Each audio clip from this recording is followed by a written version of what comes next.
Hey, what's going on guys? It's Louis Raskin here with Crypto and in today's video, I want to give you a presentation on the different ways you can make money with cryptocurrencies. Some people probably think that the only ways to make money with crypto are to trade it or to simply invest, but there are a few more ways and I thought that I would just share them. And by the way, before we get started, if you want to learn how to actually trade cryptocurrencies like the pros, you can go to cryptoelite.com. There'll be links in the bio. Also, there's a free Discord group where I update everyone pretty much on a daily basis, and I'll have that as a link in the bio as well. Now let's get on to the presentation. Okay, so how to make money with cryptocurrencies by me, Louis Raskin / Cryptoelite. By the way, you're probably watching this on YouTube. If you are, be sure to smash that like button and hit subscribe if you want more content like this. Also, follow me on other social media outlets because I provide a lot of info on all of these different outlets. Now, with saying that, this video is going to be a very basic video that's going to be going over the different ways of how you can make money with cryptocurrencies. If you're already familiar with them, that's great. If not, this will be the perfect video for you if you are just starting out, if you're brand new to cryptocurrencies. Okay, so there are actually a lot of different ways that you can make money with cryptocurrencies. Of course, the number one way is investing. That's how almost everyone does it. But there's also, of course, trading. There's creating and create things in the cryptocurrency world. There's developing or building things in the blockchain technology world. You can mine it. You could put your money into high interest accounts and just earn completely passively. You could do the same thing with staking, and you could farm cryptocurrencies. And then there are also some subtle, detailed ways like arbitrage and stuff like that. But we're going to go over the basics in this video, and we'll go into the more detailed stuff later down the road. Okay, so the first way to make money in cryptocurrency is the same way how you make money in stocks and in other asset classes, and that's by investing. And I consider investing to be when you buy assets and you hold them for over 1 year. I consider the 1 year mark to be the substantial point in time for investing, because if you hold your cryptocurrencies or you hold many assets over 1 year, you actually save on taxes. So right now, cryptocurrencies and other assets have a capital gains tax of up to 30% or more if you buy and sell them within a 1 year period. But if you hold on to them for over 1 year, that tax actually gets decreased by about half and goes down to approximately 15%. So if you invest in something, you are buying it for the long term. That is at least my definition. And a lot of these cryptocurrencies I do hold for the long term. Bitcoin, for example, I have a Bitcoin and Ethereum as well. I have Bitcoin and Ethereum that I will never, ever, ever touch. I also have a few other coins that are very similar like that because I see them just going super, super, super high. And unless we get to the very, very top of a cycle, then I'm not planning on selling anytime soon. So investing is the easiest way, it's the simplest way, and there are a few different options for investing that I'll go into right now. So when it comes to investment strategies, there's really three big different strategies that you can employ. One of them is dollar cost averaging. The second one is split investments, and the third one is all in. When it comes to dollar cost averaging, that's simply buying on a set time schedule. For example, you could buy $100 worth of Bitcoin or $100 of Ethereum every single Monday at 5 p.m. And you could literally just set this on autopilot, set it and forget it. And that's what I love about dollar cost averaging, is that you can automate this strategy and you literally never have to worry about it ever. This is the most passive type of strategy to deploy, and it is a great strategy to deploy when we are at the top of a bull market and we're on the way down, because as you continue to just average in more and more and more, then your average buy price will continue to go down and down and down. And here's a perfect example of that exact dollar cost average strategy being used on Ethereum. Even if you would have started to buy Ethereum at the very, very top, the average price that you would have bought into if you just continued to buy on a weekly basis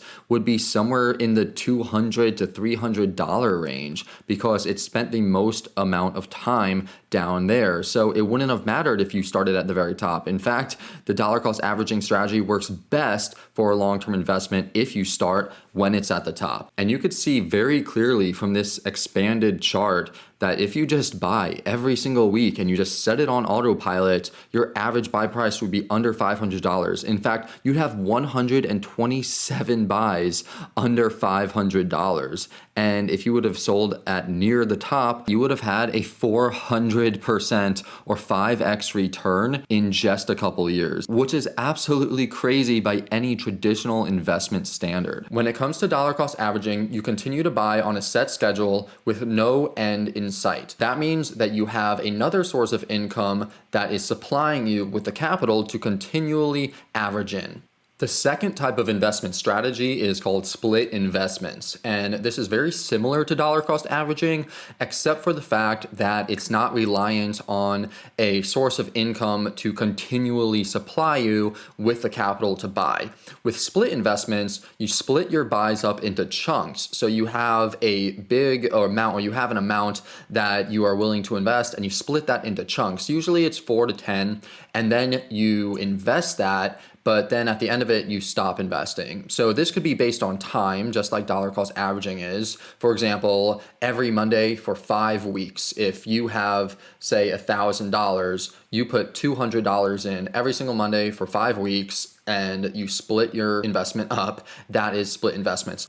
And so here is the example of split investments used on Ethereum. Just like how we used Ethereum for the dollar cost averaging, we're using Ethereum for the split investments. And in this example, the person had $10,000 and they wanted to split their investments up into 5 different investments that they put $2,000 in at the beginning of every single month for 5 months. And then they simply stopped investing. That is split investing on a time scale. I would like to point out that just like dollar cost averaging, split investing when in a bull market will mean that your average buy price will continually move up, which is not what you want. You want your average buy price to be as low as possible. So split investing, once again, is best used when we are entering into a bear market and you're not sure when the bear market will return or flip back bullish again. And so I made this chart, which is during a bear market in 2018. And you could see that by splitting the investments up, every or most every subsequent investment was lower than the previous one, which lowered the average buy-in price. Of course, comparing that to the regular dollar cost averaging indefinitely, the average buy-in price for that is much, much, much better during prolonged bear markets. But still, either way, if you can lower your average buy-in price, that's what you want. And you can also split your investments up based off the price instead of the time. So you could base it off the price of the asset. And this is something that I really like to do. And so once again, if we use Ethereum as our example for the split investments based off of the price of the asset, let's say that you got $10,000 and you want to invest into Ethereum and the price of Ethereum is $4,000. Well, you could put $2,000 in at $4,000. You could put another $2,000 in when it drops to $35,000. You could put another $2,000 in when it drops to $3,000. You could put another $2,000 in when it drops to $2,500, and then finally you could put your last $2,000 in when and if it drops to $2,000 per Ethereum. And as you could see, it literally did all of that, and all of your orders would have gotten filled, and you would have had a pretty decent average buy-in price. And I also want to just point out right here, you'll notice that the prices are 3,100 and 2,100 on this chart. And that's because I don't really like to get in at the exact 2,000 or 3,000 or any significant number level. I like to front run it a little bit because everyone is usually waiting for those big numbers. So the big players usually like to front run. And if you get in just a little bit above, it'll usually help you to secure your bags and make sure that you actually get it. And just how like if you continually buy in with the same amount of money as the price of the asset goes down, that lowers your average buy-in price. If you increase the amount of money that you put in as the price goes down, then that will also lower your average buy-in price by even more, which will give you the opportunity to make much greater gains once the price reverses. Many times for my investments, what I'll do is I will split my investments up and I will put the absolute most amount of my investment in at the key support levels. And this usually gives me really, really good entry points.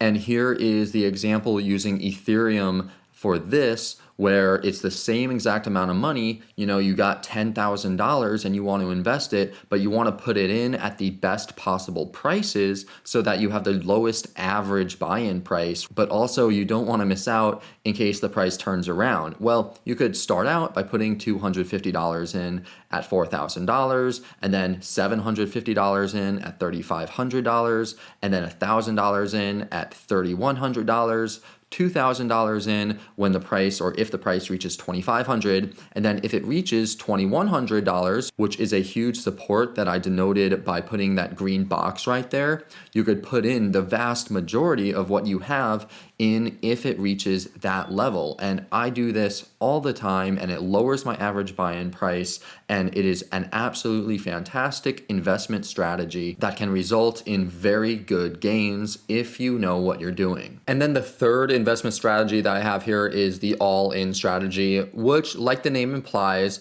is when you go all in with everything you have into your investments or your investments. And a lot of people talk down on the all-in strategy, but this is actually an incredibly good strategy. It's actually the best strategy to use when we're at the bottom of a bear market. Because if you put everything you have in at the bottom of a bear market and then it goes up, you're literally going to get all of the gains. So don't knock the all-in strategy if we reach a certain level, such as when Bitcoin was under $5,000 back in 2020, or if it reaches a certain price where all of the indicators are pointing that it's bottoming out and everything is pointing that it's the bottom. I mean, it's not too difficult to take one look at this chart and say that if you would have went all in either of these green boxes, you'd be really, really well set off. Of course, as a disclaimer, this is not investment advice. I'm not a financial advisor, and you should always speak to a financial advisor before making any financial decisions.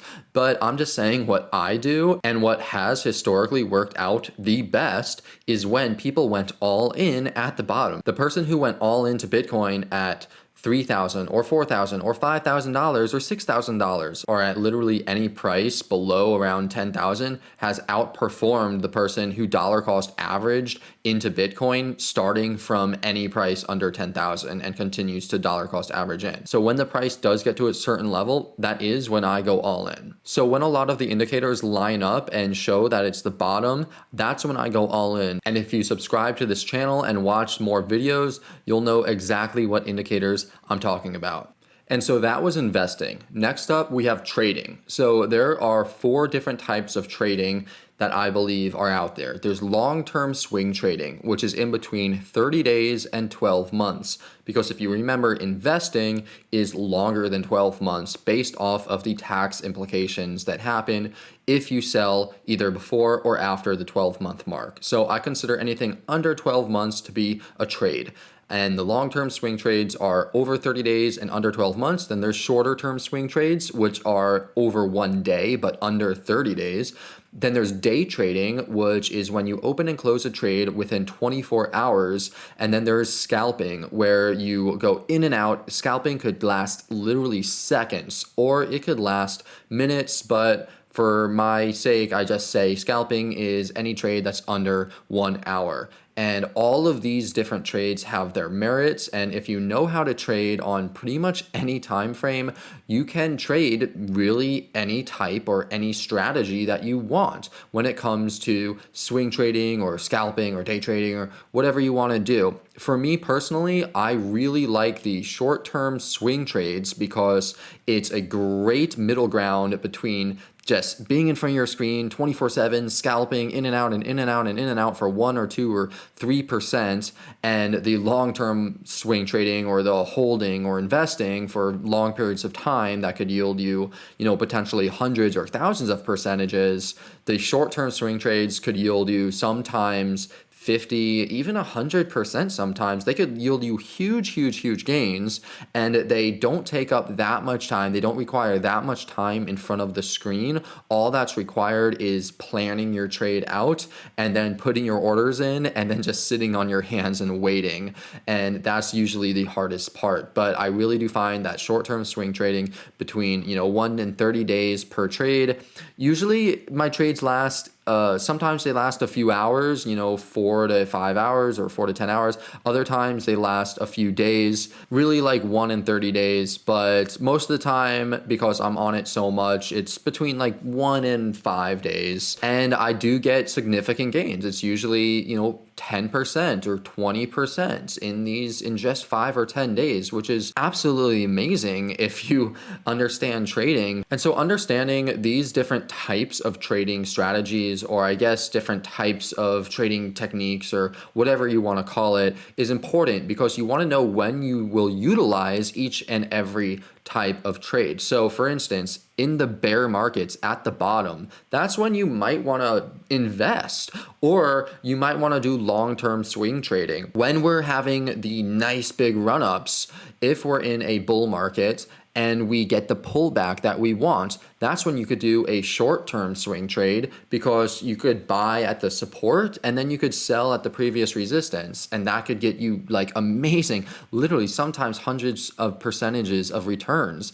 And then there's the day trading and the scalping. And for instance, when Bitcoin had a very, very, very big drop, all the coins had a very, very big drop, and we're sort of just consolidating. That's when you want to just scalp, and you don't want to, trade the trend or do any swing trading like that, because you don't really know exactly what direction the market as a whole is going to do in the long run. But you can look at, the 5 minute or the 15 minute or the hour chart and get a good, 2, 3, 4, 5, maybe 6, 7, 8% gains in these scalping sessions. So understanding all of these is really good. And if you take the Crypto Elite course, or if you understand how to trade, then you'll be able to trade any of these strategies very, very well. And the last thing that I want to say about trading is that as you go from hodling or investing for the very long term, over 1 year, down into the long-term swing trades, and then down into the short-term swing trades,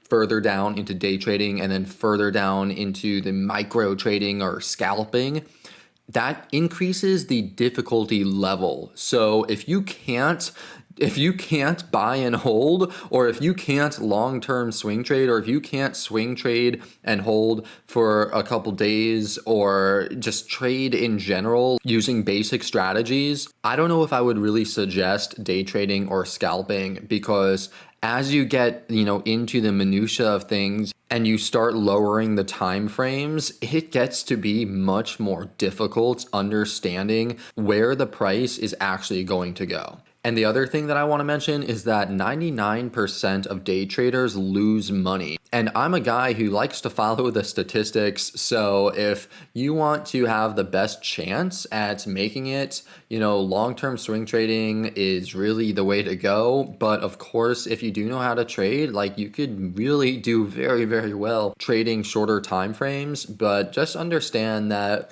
you're sort of going against the general statistics, and there's no rush to make millions and millions of dollars. Yes, everyone wants to make it, but honestly, I've seen a lot of people end up with hardly anything because they were chasing millions, when if they were just patient, they would have had hundreds of thousands of dollars. So basically, they end up losing out on hundreds of thousands of dollars because they want millions. And I don't know about you, but once I reach a certain amount of money, I take some of my money and I put it into a high interest account, which we'll talk about later in this video, and I hold it as USD. And so I'm never going to lose. I will never have a negative balance at this point, because I have so much of my capital in USD that's giving me passive income every single month, because I take some of my profits and I put it into there. And also, you need to have money set aside for taxes, or else you will get really screwed. So that's another way to safeguard you against taxes if you do make a lot of money. And I'm actually going to use that to segue into the high interest accounts that are available with cryptocurrencies.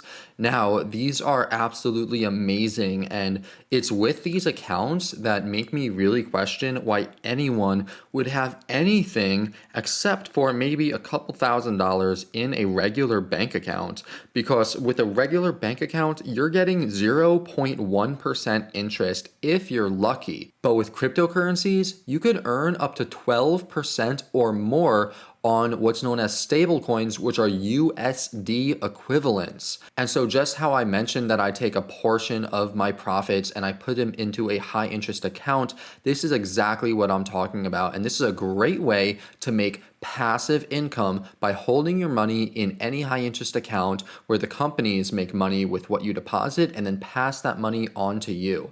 Here are the 3 most popular companies that offer high interest accounts with cryptocurrencies. There's BlockFi, there's Celsius, and there's Nexo. I highly recommend looking at the different rates on all 3 of these different accounts or these different companies and choosing the one that works best for you, or choosing to split between either 2 or all 3 of them so that you can continue to earn passive income. And to split them up, I'm not really worried about any of these companies, but some people say that you should split them up to mitigate some risk in case one of them goes under. I don't think any of them are going to go under, but that's just something that you can do just to mitigate some of your risk. And so, like I said, I absolutely love these high interest accounts. They are super easy to use. You just put your money in there and they do all the work, and they generate literally thousands of percentage more interest than holding your money in a bank. And as if having the option of putting your cryptocurrency into a company like BlockFi or Celsius or Nexo and having it earn passive income for you automatically wasn't enough, there's also the opportunity of staking, which is very similar to just putting it into one of these high interest accounts, except that staking helps you to earn passive income by basically helping to run the network of whatever cryptocurrency you're staking.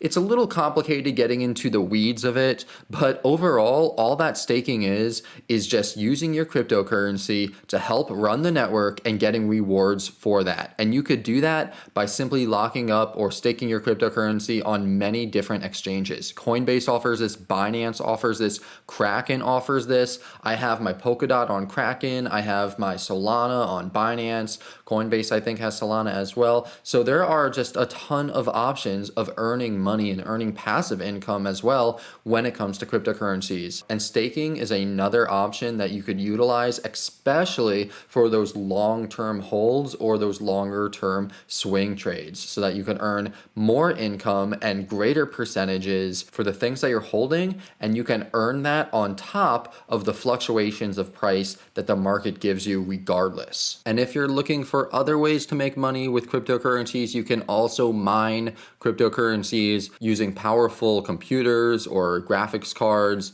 You could see this is a mining rig right here, and so you can buy the components that are required to mine different cryptocurrencies, set that up, and then mine it yourself. The thing about mining, though, is that it does use electricity, and you do have to be somewhat technical to be able to set things up, unless you use one of these easy miners or whatever. And yeah, you can do it, and it is a passive source of income, but you would really just have to look at the energy output and if it's really going to be profitable for you to do something like mining. Personally, I just stick with trading and investing, but mining is an option, and if you get a good miner, or if you get good prices for miners, and especially if you have low electricity costs, or if you have something like solar panels, or if you have some type of renewable energy, then mining might actually be a good idea. But I would say for the average person, just stick with trading and investing. It's a lot easier than mining. And I'm not really sure how many times mining works out for people, because a lot of the times what happens is technology gets more advanced and then new units come out, and then those new units are more efficient and better than the old units. And it seems like it would make mining on the old units more obsolete. And so yeah, I just don't really recommend spending a whole bunch of money on mining equipment. It could be a fun little hobby to do, but unless you have cheap power and a lot of money to spend on the equipment, yeah, I personally wouldn't recommend it. The last thing, though, is definitely something that I could recommend, and that is creating stuff around cryptocurrencies and blockchain technology. So whether you make YouTube videos like this one, educating people about cryptocurrencies, or you start a company based around blockchain technology, or you create content around cryptocurrencies, or you create your own coin, just like how Gary Vee created his own coin, or you help celebrities, or you help other people create their own coin, or implement blockchain and cryptocurrency technology within in their businesses or just within their lives and somehow make people's lives better by utilizing this brand new amazing technology, that is something that I believe a lot of people could do, whether it's anything that I just mentioned. You could also create NFTs. If you're an artist, you could put your art on the blockchain. There are just so many different avenues you could take when it comes to creating or using or utilizing or helping spread the word, or really just doing whatever you need to do or want to do when it comes to utilizing and using this new blockchain and cryptocurrency technology. And finally, we can't forget about simply building. Like, if you are really into developing and programming and coding, blockchain is the best freaking place for you to be, because it's basically job security at this point. I mean, there are not many fields that you could say will have literally the most secure, like guaranteed jobs for you if you want. So if you want to become a developer, or if you are a developer or a coder, you could learn things like Solidity, or you could learn different programming languages. And then there are so many job openings for good programmers who understand how to program on the blockchain, and people are hiring constantly. If you just Google it, you can easily find jobs if you're good enough. So this is the last thing that I want to mention here, because it definitely applies to a lot of people. And if you want to take the route, if you maybe you don't have any money and you have no means of making any money, and you want to have a career, then you could become a developer and start working for a blockchain company. And that's definitely something that will be in strong demand for as literally forever. Like, not forever, but definitely for the foreseeable future. It is not something that is going away. It is something that is in high demand, and it's high pay. It's hard work, and you have to be intelligent, and you have to put in the hours. But I mean, everything is sort of like that too. And I'm sure if you do that and you work for a company, you could, learn the ins and outs, and you could really just be super successful that way, because you could earn a lot of money, and then you could live below your means, and then use the money that you earn to invest. And then, 5 years down the road, you have hundreds of thousands of dollars or millions, who knows? And so now you're aware of this. And so if you think that this is something that you might enjoy doing, you might enjoy learning programming and working for a crypto company, then now you know, and you have this option available to you. And so guys, that's going to be it for this video, how to make money with cryptocurrencies. I hope you enjoyed it. We went over a bunch of different avenues that you could take in order to make money. And if you want to get started investing into cryptocurrencies, I made another video just for you, how to start investing in crypto. It's the 5 easy steps to get started investing in Bitcoin and crypto. In there, I walk you through the 5 easy steps that you could take to get started. I hold you by the hand, and you could follow along. So I'll put a link for that video in the description and also at the end of this video. Also, you could follow for more straightforward, simple crypto content on all of my social media. Obviously, you're watching this on YouTube, and you should also follow me on Twitter, TikTok, and Instagram, because I post a ton of content on all of these platforms. So if you're pumped up and you want to get started investing into cryptocurrencies, watch the video, 5 easy steps to get started investing in Bitcoin and crypto right now, and you'll know how to do that exactly. And if you want to become a trader and make money no matter what the market does, whether it goes up, whether it goes down, sideways, it doesn't matter, just like the things that I covered in this video. If you want to know exactly how the pros trade cryptocurrencies, then you could go over to cryptoelite.com and get the Crypto Mastery course. This will teach you everything that you need to know, step by step, A to Z, starting from absolutely nothing to becoming a crypto trading master. So if you want to discover the secrets of trading cryptocurrencies, and trust me, it's not that easy, you can go over to cryptoelite.com and get started today. If you want to just skip the line and learn everything immediately and dive head first into this so that you could be prepared and you could be ready and you can make as much money as possible, cryptoelite.com is the place to be. And you could also join the VIP at cryptoelite.com/VIP. That is the Crypto Elite VIP Discord group where I share all of my trades, all of my setups, all of my market outlooks, and just what I'm doing in the market. So if you want more of a copy-paste type style, maybe you're too busy, you could head over to cryptoelite.com/VIP and you could join the hundreds of other VIP members in the Discord group making money there. And with that, I'll say thanks for watching. Keep on stacking those sats, and I'll see you in the next video.